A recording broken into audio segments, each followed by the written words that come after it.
Growing up as Victoria Hamilton's daughter wasn't easy.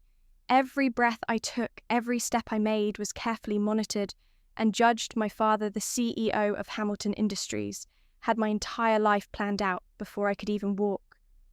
"Charlotte, darling," he'd say, adjusting his perfectly press-our-menace suit, "a Hamilton never settles for second best." Our mansion in Beverly Hills stood as a testament to that philosophy. 28 rooms of carefully cured luxury, each one screaming wealth and power, but to me it felt more like a golden cage than a home. By the time I turned 25, I had followed my father's blueprint perfectly. Harvard, business school graduate, junior executive at Hamilton Industries, and engaged to Bradley Winchester. Illinois heir to Winchester Technologies and my father's hand-picked choice for my husband. There was just one small problem. I was desperately, hopelessly in love with someone else. I met James Mitchell on a rainy Tuesday morning when my Ferrari broke down on the way to work. He was the mechanic who came to my rescue, arriving in a beaten-up tow truck with a smile that made my heart skip a beat. "Looks like your timing belt's shot," he said, wiping his hands on his worn jeans. "I can fix it, but it'll take a few hours." Something about his honest brown eyes and the way he explained everything without talking down to me made me agree to wait at his small garage instead of calling in. Yuba, that decision changed my life forever over cups of terrible vending machine coffee. I discovered James wasn't just any mechanic. He'd worked his way through engineering school, graduating top of his class. He could have taken a cushy corporate job, but he loved working with his hands, solving problems, making things better. Life's too short to spend it doing something just because it looks good on paper. He told me, his eyes twinkling. Those words hit me like a thunderbolt. For the first time, some had put into words exactly what I've been feeling all my life. One coffee led to another, then dinner, then stolen moments. Whenever I could escape my suffocating world, James never asked about my family's wealth, never tried to impress me with fancy restaurants or expensive gifts. Instead, he showed me the joy of simple things. Midnight drives along the coast, picnics in hidden parks, and laughter. So much laughter. For 6 months, I lived a double life society, princess by day, myself by night, but I knew it couldn't last forever. The breaking point came during a charity gala at our mansion. Bradley was droning on about merger strategies to anyone who would listen, while my mother paraded me around like a prize thoroughbred. Charlotte will be taking over the East Coast operations after the wedding, she denounced to yet another group of socialites, the Winchesterers and Hamiltons. Imagine the possibilities. I felt like I was suffocating, excusing myself. I fled to the garden, my trembling fingers already dialing James's number. "I can't do this anymore," I whispered into the phone, tears streaming down my face. "I can't marry Bradley. I can't be who they want me to be." James was silent for a moment before speaking. "Then don't be who you are." "Charlotte, that's the person I fell in love with that night. Changed everything." The next morning I walked into my father's study, my heart pounding, but my resolve firm. "Daddy, I need to tell you something." My voice shook slightly. "I can't marry Bradley. I'm in love with someone else." The explosion that followed was nuclear. My father's face turned purple as I explained about James, about wanting a different life than the one he planned, a mechanic. He roared his fist, slamming onto his mahogany desk. "My daughter, a Hamilton, in love with a grease monkey. He's an engineer, Daddy, and he's brilliant. If you just meet him, absolutely not." My father's voice could have shattered glass. "You will marry Bradley as planned, or you can forget about your trust fund, your position at the company. Everything is that clear." I stood up straighter, channeling strength. I didn't know I had crystal clear. Daddy goodbye, walking out of that study, was the hardest thing I'd ever done. My mother's hysterical tears. My father's threats, the whispers of the household staff.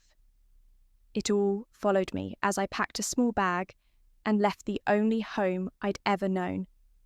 James was waiting for me outside his modest apartment, worry etched on his face when I told him what happened. He tried to talk me out of it, Charlotte. That's your whole life. You're giving up your family, your inheritance. I can't let you do that for me. I silenced him with a kiss. I'm not giving up my life. James, I'm finally starting it. The next few months were a crash course.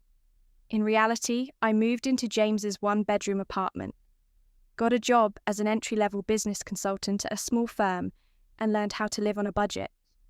It wasn't easy, but for the first time in my life, I felt free. My parents' attempts to bring me to my senses ranged from emotional manipulation to outright threats. They froze my accounts, cancelled my credit cards, and even tried to get me fired from my new job. But with each obstacle, James and I grew stronger together. When we decided to get married, we planned a simple ceremony in a local park. No designer dress, no society photographers, just us and a few close friends. The morning of the wedding, I received a text from my mother, your father, and I will be attending one last chance to fix this mistake. My heart raced as I showed James the message. He squeezed my hand. It's your call. Love whatever you want. I wanted them there despite everything. They were still my parents, so when I walked down the makeshift aisle in my simple white dress from a department store, my eyes instantly found them standing at the back. My father looked like he'd swallowed something sour, while my mother dabbed at her eyes with a monogrammed handkerchief. Neither moved to join the ceremony during the reception, a casual barbecue in the park. They make their final play, Charlotte Darling. My mother's voice dripped with desperation. It's not too late. Bradley would still take you back. Think about what you're throwing away. My father cut straight to the point. This is your last chance. Young lady, stay with this person and you'll never see a penny of your inheritance. Is that what you want to live in poverty? I looked at James, who was chatting and laughing with our friends, completely at ease in his rented suit. Then I looked at my parents, trapped in their world of wealth and expectations. What I want, I said clearly, is to be happy. James makes me happy. If you can't understand that, then maybe we don't need your money, or you in our lives. My father's face turned that dangerous shade of purple again. Your daughter of mine, he spat, turning on his heel. My mother hesitated for a moment, then hurried after him as they stormed away. James appeared at my side, wrapping an arm around my waist. You okay? I leaned into him, watching my past walk away. Never better. That was 6 months ago. We settled into our life together, working hard, loving harder. James continued at his garage while taking night classes for his master's degree. I threw myself into my consulting work, building my own client base. We were happy, truly happy, even if we had to watch our spending and clip coupons. But there was something James hadn't told me. Something that was about to turn my world upside down again. Everything changed on a seemingly ordinary Friday evening. I came home from work early, excited to surprise James with takeout from our favourite Thai place. But our apartment was empty, with a hastily scribbled note on the counter, working late at the garage, love you. It wasn't unusual for James to work late, but something felt different lately. He'd been distracted, taking mysterious phone calls and working odd hours. A knot formed in my stomach. As my mind wandered to dark places, was history repeating itself? Was I about to lose everything? Again, unable to sit still. I decided to bring dinner to him at the garage, but when I pulled up, the place was dark. James's beaten-up truck wasn't in its usual spot. My hands trembled as I called his number straight to voicemail, just as panic started to set in. My phone buzzed with a text from an unknown number. Mrs. Mitchell, please come to 1875 Highland Avenue. Immediately, it's about your husband. My heart stopped. Highland Avenue was in the industrial district, miles from James's garage. With shaking fingers, I typed the address into my GPS and drove through the darkening city, imagining worst-case scenarios. The GPS led me to a massive modern building with sleek glass walls. Security gates opened automatically as I approached, and a uniformed guard directed me to an underground parking garage. Mrs. Mitchell, he nodded respectfully. Take the executive elevator to the top floor. Executive elevator, top floor. What was going on? The elevator opened into a stunning office suite with floor-to-ceiling windows, overlooking the city, and there, standing at a glass desk with his back to me, was James. But not the James I knew gone with the worn jeans and oil-stained t-shirt. Instead, he wore an impeccably tailored suit that probably cost more than our monthly rent. When he turned around, his familiar warm smile was tinged with nervousness. "Charlie," he said softly, using his special nickname for me, "I think it's time I told you everything." Before he could continue, the office door burst open, and there, like a scene from my worst nightmare, stood my father, mother, and Bradley Winchester. "What is the meaning of this?" My father thundered his face. Already turning that familiar shade of purple, security said, "Charlotte was headed up here." "What are you doing in the CEO's office, you mechanic?" James straightened his tie and walked around the desk. "Actually, Mr. Hamilton, I am the CEO, James Mitchell, founder and Chief Executive Officer of Mitchell Innovations." The silence that followed was deafening. My mother grabbed a chair for support. Bradley's mouth hung open unattractively, and my father, for the first time in my life, was speechless. But my mother stammered, "You're a mechanic," James smiled, taking my hand. "I own a chain of auto repair shops. Yes, it was my first business, started with a loan from my college professor, but Mitchell Innovations is my main focus. We're a tech company specializing in revolutionary electric vehicle batteries." That's what those late nights at the garage were about. We were finalizing our new prototype. My head was spinning. "Why didn't you tell me? Because I needed to know." James said softly, turning to face me when we met. "I just made the Forbes 30 under 30 list. Every woman I dated was only interested in my money, my status, but you fell in love with me when I was just a mechanic. You gave up everything for me. I had to be sure." Mitchell Innovations, my father muttered, his business mind finally catching up the company that just revolutionized electric vehicle battery technology, the one every major car manufacturer is fighting to partner with. That's you," James nodded. "Our market valuation hit $12 billion last week. Not quite.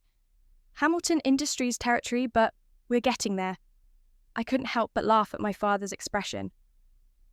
All those months of looking down on my poor husband and James have been building an empire right under their noses, and now James continued, his voice taking on a sharper edge. "I'd like to discuss how you treated your daughter, the woman who, by the way, just became one of the largest shareholders in Mitchell Innovations. When she married me, my father's facepad, Hamilton Industries, had been trying to break into the electric vehicle market for years. Having a connection to Mitchell Innovations would have been a game-changer. Now see here," my father blustered, trying to regain control. "We were just looking out for Charlotte's best interests by disarming her." James's voice was still wrapped in silk, by trying to get her fired by making her cry herself to sleep for weeks. "Daddy, I finally found my voice. You always taught me that Hamiltons never settle for second best. Well, I didn't. I married the most brilliant, kind, and successful man I've ever known. And I did it without knowing about any of this. Charlotte, sweetheart." My mother stepped forward, arms outstretched. "We were wrong. We see that now. Please come home." I looked around the magnificent office. Then at James, my wonderful husband who had let me find my own way. "Support myself, grow stronger. I am home, Mum.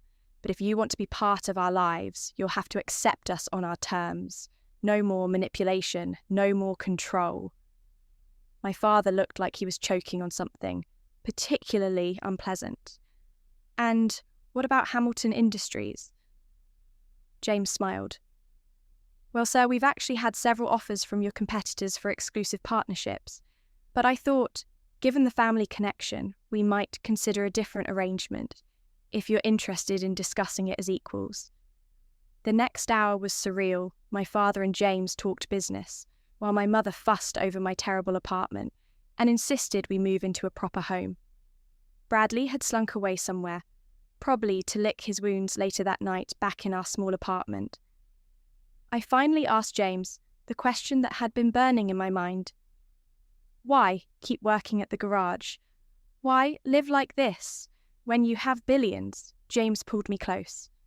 The garage keeps me grounded, reminds me where I started, and this apartment these months. With you, they've been the happiest of my life. We made it ours together without any silver spoons or trust funds. Tears welled in my eyes. I love you, you sneaky billionaire. He laughed. I love you too. You runaway Harris, like change after that night, but not in the ways people might expect. We did move, but into a modest house we chose together. I joined Mitchell Innovations as head of their charitable foundation, using our resources to help other young entrepreneurs. James still spends time at his original garage, teaching mechanical skills to underprivileged youth. My parents, well, they're trying. Mum still makes not-so-subtle hints about grandchildren needing trust funds, but Dad has developed a genuine respect for James. Their weekly business meetings often turn into lengthy discussions about everything from classic cars to philosophy. As for me, I finally understood what James meant about life being too short to live it on paper. Sometimes the best things come disguised as broken-down Ferraris and coffee from vending machines, but the best part every now and then, when we drive past our old apartment or grab Thai food from our favourite takeout place. James still looks at me the same way he did when he was just a mechanic, and I was just a rebel Harris, because in the end, love doesn't care about bank accounts or business empires. It cares about who you are when everything else is stripped away. And we were simply Charlotte and James, a mechanic and a runaway Harris, who found something better than billions.